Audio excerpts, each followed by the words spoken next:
ত্রয়োদশ জাতীয় সংসদ নির্বাচনের সাথে অনুষ্ঠিত হতে যাচ্ছে গণভোট। নির্বাচন কমিশন গণভোটে হ্যাঁ অথবা না এর পক্ষে প্রচারে সরকারি কর্মকর্তাদের উপর কঠোর নিষেধাজ্ঞা দিলেও মাঠে দেখা যাচ্ছে ভিন্ন চিত্র। একদিকে ইসির প্রজ্ঞাপন, অন্যদিকে সরকারিভাবে হ্যাঁ ভোটের পক্ষে প্রচার।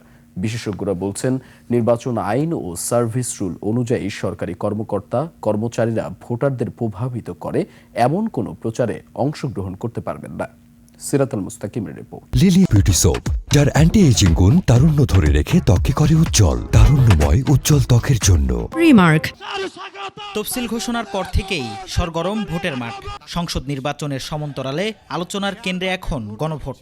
হ্যাঁ কিংবা না ব্যালটে জনমতের লড়াই। অন্তর্বর্তী সরকারের পক্ষ থেকে চলছে গণভোটে হ্যাঁ ভোটের পক্ষে প্রচার। আমরা স্পষ্টভাবে বলছি যে সরকার এখানে হ্যাঁ ভোটের জন্য এটা সরকার বলবে, জনগণকে বলবে। আপনারা দেখেছেন আমাদের পেজগুলোতে আমরা অলরেডি বলছি। তবে সম্প্রতি জারি করা ইসির প্রজ্ঞাপনে স্পষ্ট বলা হয়েছে, প্রজাতন্ত্রের কোনো কর্মকর্তা বা কর্মচারী গণভোটে হ্যাঁ বা না এর পক্ষে প্রচারে অংশ নিতে পারবেন না।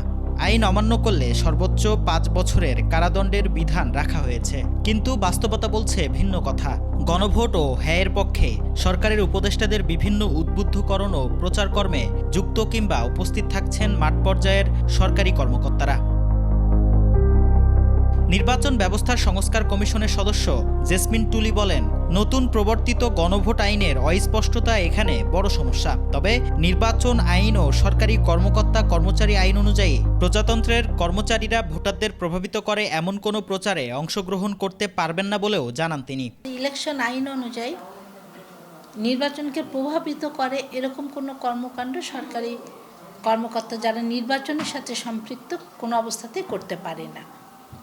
আবার আমরা যদি দেখি যে একজন সরকারি কর্মকর্তা কর্মচারীর জন্য তার আচরণ বিধিমালা একটা আছে, যেটা কন্ডাক্ট রুলস অফ 1979, সেখানেও বলা আছে যে সরকারি কোনো কর্মচারী কর্মকর্তা তারা কোনো রাজনীতির সাথে যুক্তও হতে পারবে না, অথবা কোনো রাজনৈতিক কর্মকাণ্ডে অংশগ্রহণ করতে পারবে না।